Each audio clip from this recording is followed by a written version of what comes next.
So I was watching the All In podcast this past week, and the hosts were discussing how politics can engage in sort of these political hits against industries that they don't like, in which regulators, without citing a rule or a regulation, they can decide to crush you or fine you or whatever, just make your life completely miserable and crush the industry without actually going through law. And they referenced this What post on what do you X. mean by without going through law?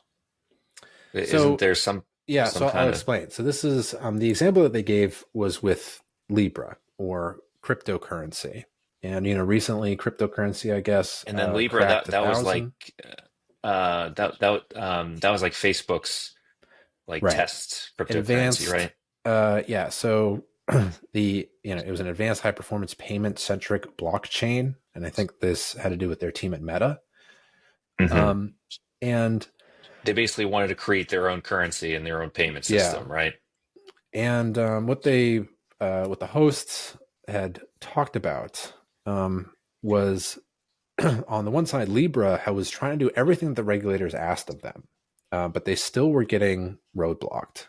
And Gavin Baker, I can just kind of quote what he said that was that sort of summarized this up. What he said was, "quote," I'll just read this. It really did bum me out, to read some of the letters that they sent. Uh, the way they killed Libra. If anyone doesn't know, and maybe you can pull up, David Marcus's post. They just all these politicians sent letters to participants in financial markets saying, "We don't know if they are doing anything wrong, but we think they probably are, and we're going to look at this very closely, and we want to discourage you from participating." So now, Joe, that had nothing to do with law. They basically just put a heavy hand, a threat, a veiled threat to Wow. other financial players, saying, you're going to get in trouble if you mess with them. I was going to Then say this something guy, like they do follow the law, but they interpret it very generously. yeah, This, like, I wasn't even aware of that. That yeah. is very strange. So then John Lonsdale chimed in and he added to that, and he said, "quote, it was worse than that. It was like a mafia letter. It was like, if you are to support this and help with this, we are going to look into everything else you are doing, and we may find some issues." It was like a mafia threat. "We can't stop you legally, but watch out." You That's show me what, the man, I'll show you the crime. yeah. They basically they just didn't want it. They wanted to kill it. And that reminded me, when I was listening to that, it reminded me of another time in which something like this happened before. I don't think it wasn't big news. In which a sound business model was squashed by, call it government power, even though it wasn't illegal. And and this is sort of the kicker and maybe the interesting part. In my view, it was probably a good call, and that's what I wanted to talk to you about. This is one of those things where they didn't have a legal case against it, but they crushed it anyway.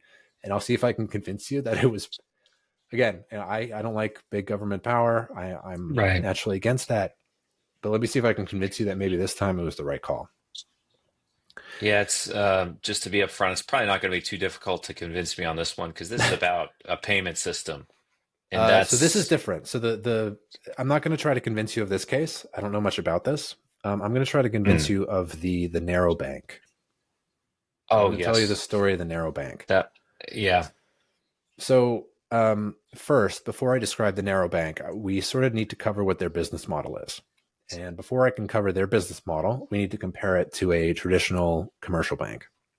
So let me just quickly sort of run through what a kind of commercial bank looks like from a balance sheet perspective. So you're going to need to know some pretty basic accounting. But let's run through the players here. We got Joe. We got his asset value over here of 0.0001 billion. And I don't know what it is personally, but that's pretty good. I think that's 100,000. We got a commercial bank here. We're going to call it 100 billion.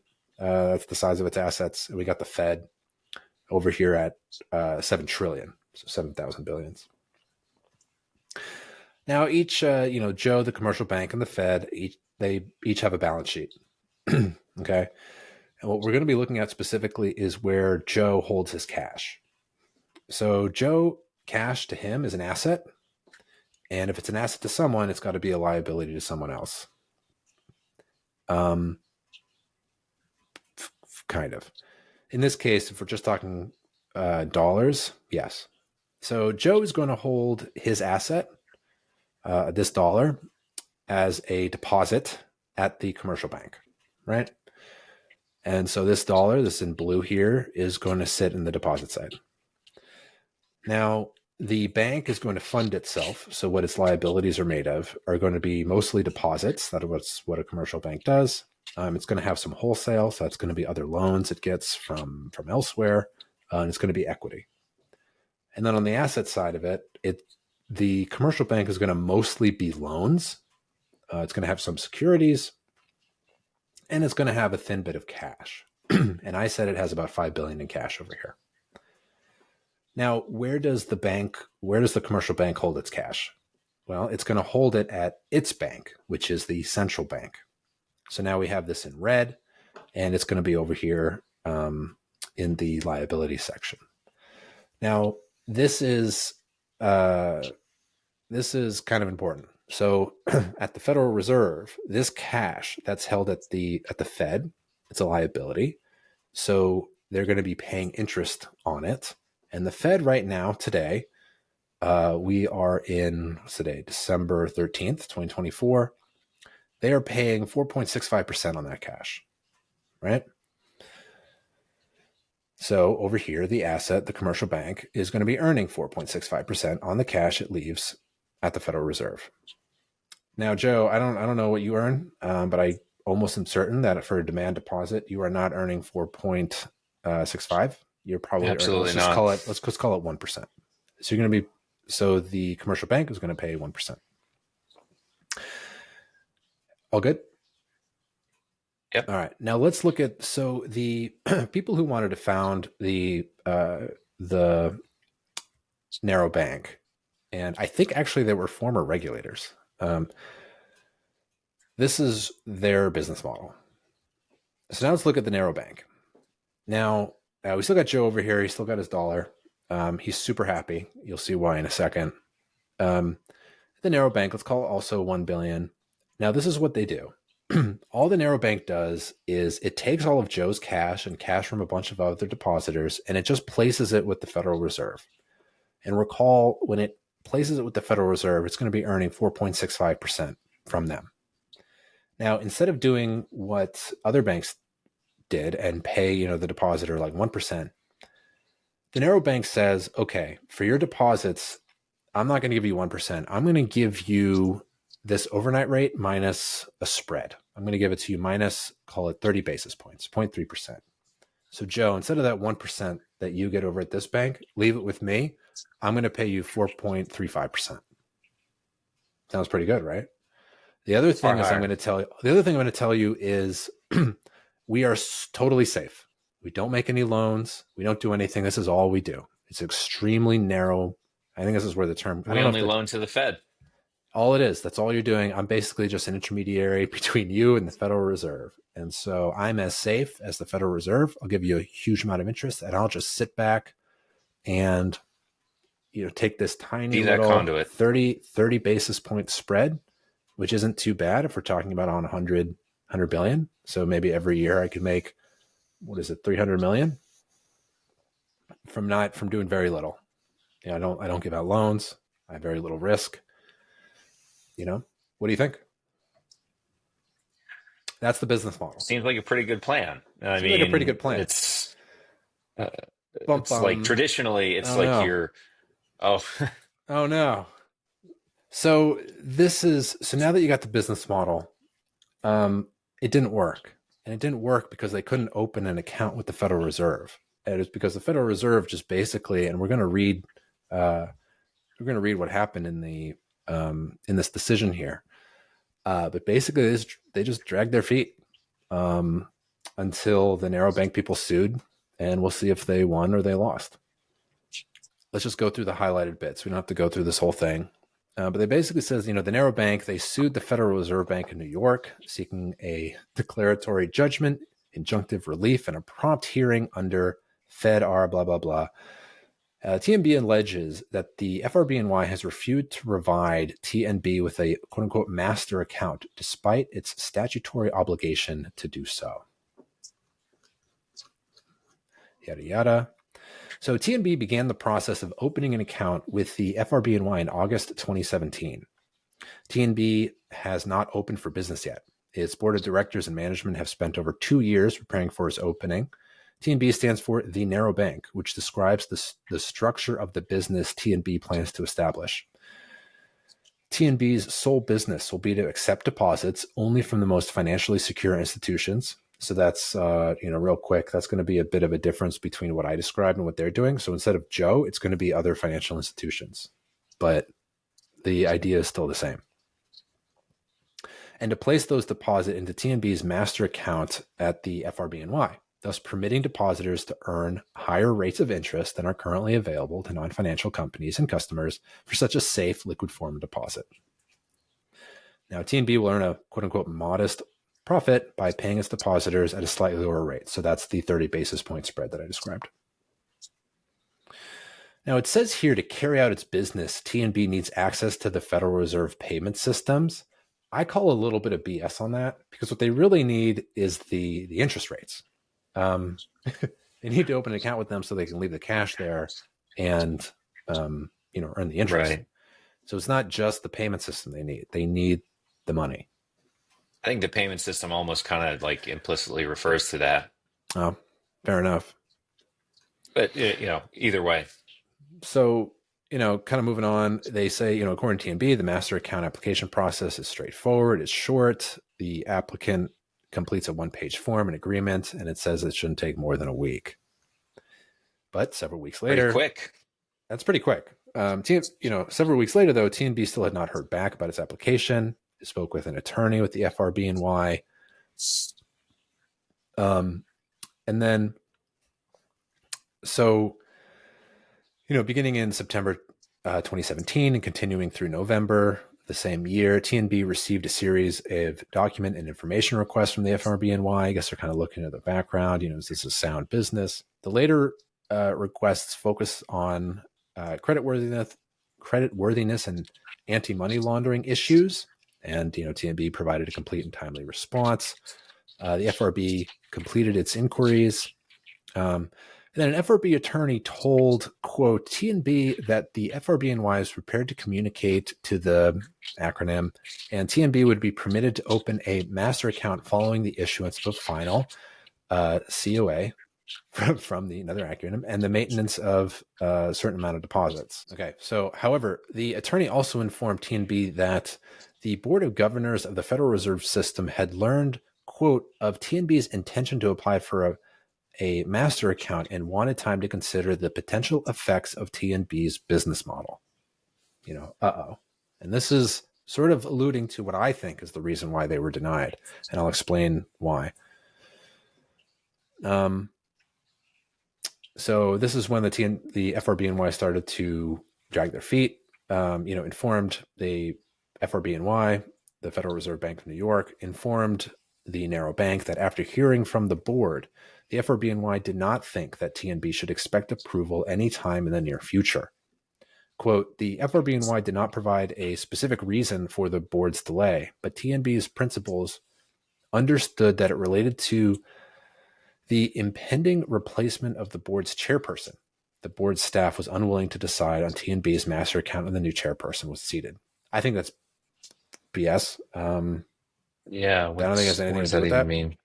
Yeah. Because regardless, they've been confirmed by the Senate. But still, the board had quote unquote policy concerns about TNB's application.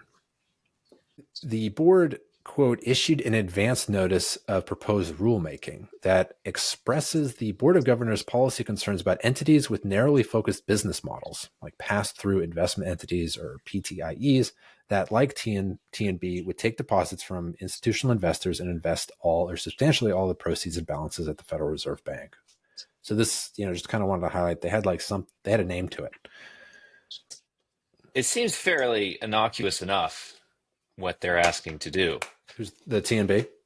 Yeah, but you got to start to think about the structure of the banking system and really the intention of the banking system, which is, obviously what the Fed does, when you're evaluating this kind of thing. And once you start to, and, that's heavily what my background is in. So once you start to think about it a little bit further, it really doesn't sound like such a great idea. I agree. Now, unfortunately, the conclusion, I'll just kind of just to finish this, and then we'll talk about the business model and why it probably would not be a good idea.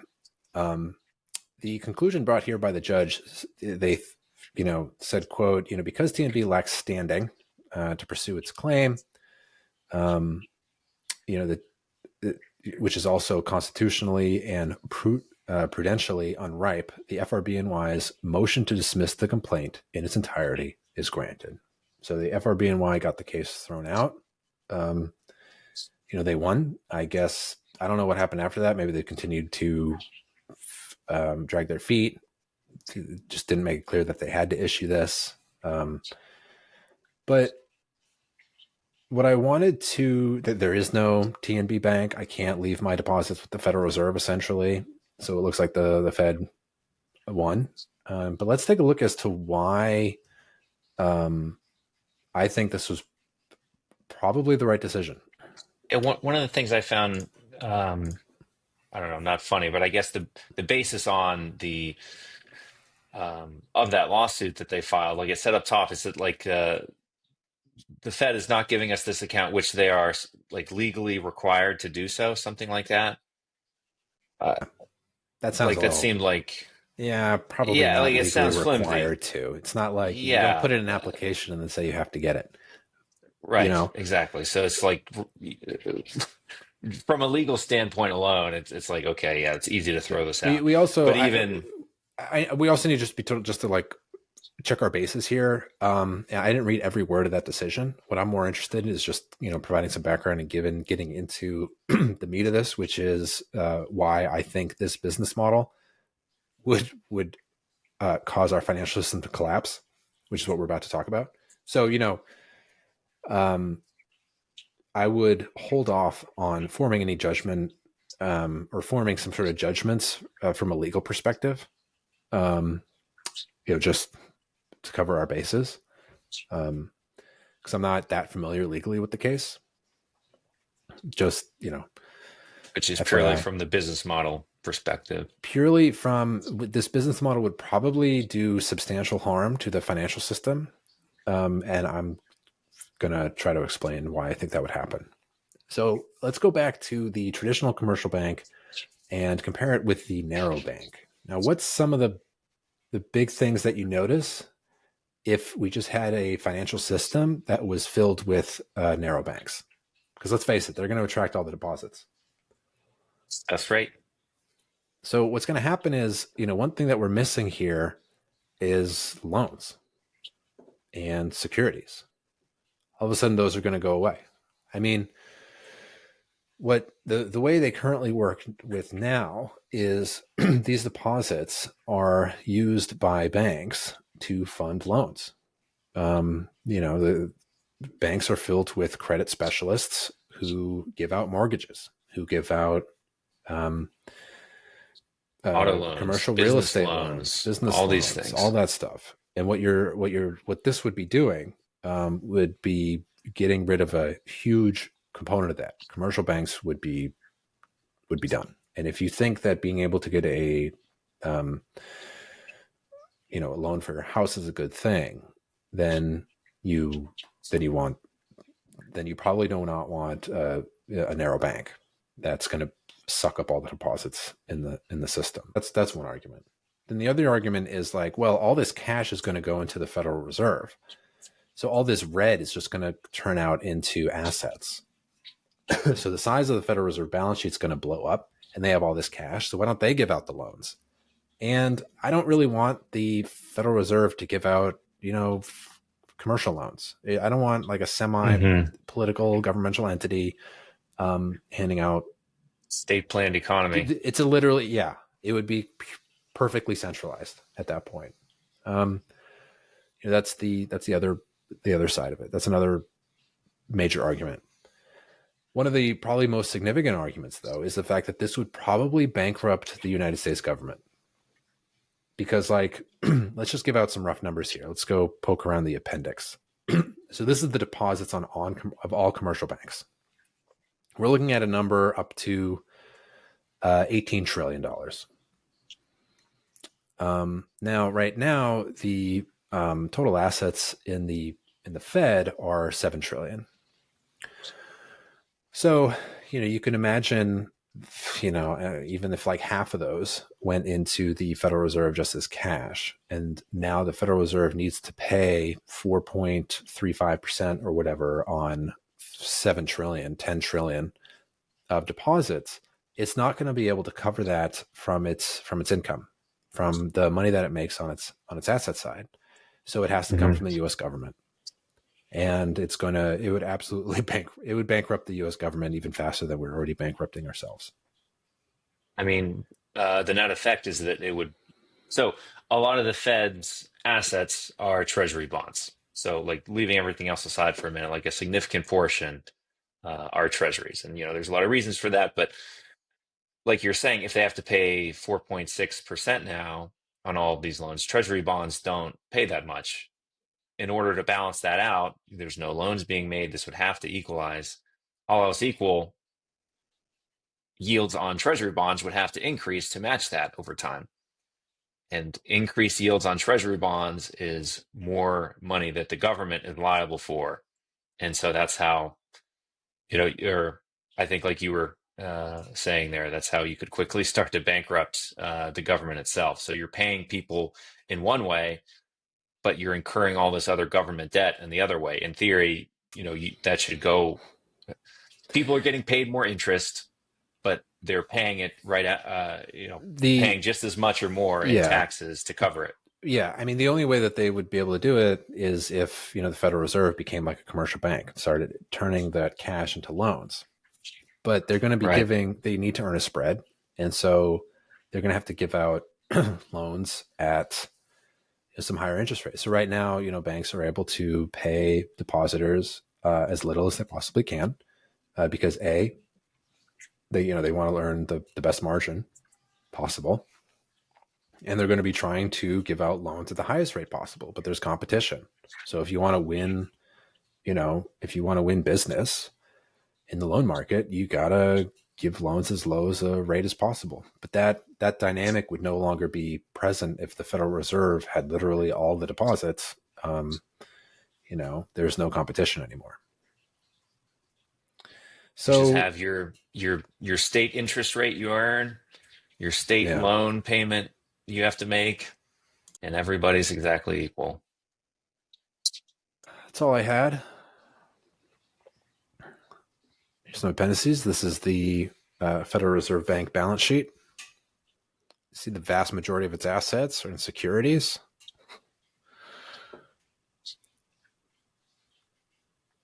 Really a pretty sprawling list.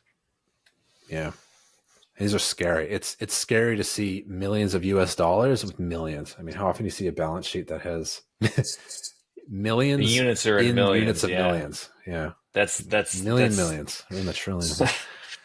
Yeah, uh, the and U.S. wide capital account. central bank balance sheets are crazy. Everything's Hmm. so weird. Federal Reserve notes, the dollar is a liability. Um, Hmm.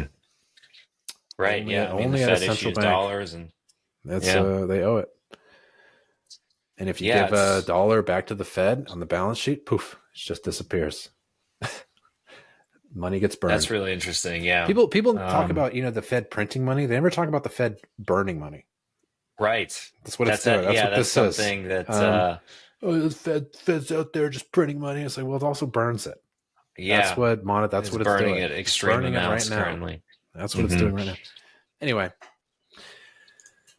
Maybe that's a good segue to next week. I don't know. Next Wednesday we've got the um, FOMC meeting. oh, More cool. Yeah, you questions should cover that. around what's going to happen with interest rates. When are they going to stop potentially burning all this money? How do they burn all this money? What's going on? Maybe we can talk about that a little bit next week. Yeah, talk about it. Yeah.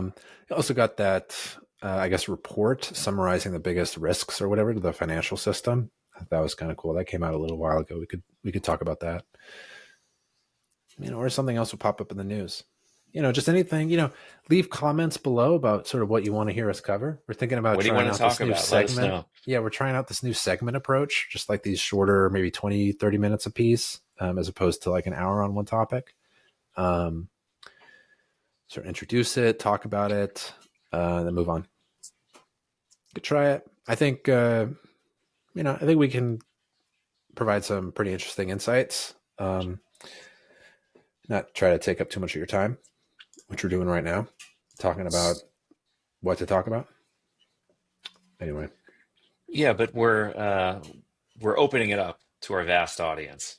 yeah, So we're giving them a voice now, yeah. as I'm sure they've Shout wanted out on to my this. mom and sister and wife and Priscilla. Priscilla, latest subscriber. Yeah, the I don't know best, if we've got another since then, the but best. All right, yeah, leave the comments below. hi Joe. Yeah, been another episode of the Root of All Evil podcast. Um, what we should do actually at the beginning of each episode? We should say, not just who we are, or we could just say not just our names, but we should also say like what the podcast is, what it covers. So yeah, so we are the Root of All Evil podcast. We cover finance, economics, government budgets and spending, monetary policy. We focus on using primary sources. Primary sources are a big deal. We talk about current controversies, whatever happened in the news recently. We publish an episode a week, and we're hoping to both improve our own, BS filter. So hopefully, by actually seeing the numbers and sort of seeing the arguments, you can kind of better construct an understanding of the world that we live in. All right, Joe. All right. Have a good one. Thanks for tuning in. See you next week. Thanks. You too, Luke. See Hey, you next week. see you next week. See you later. Bye. Bye.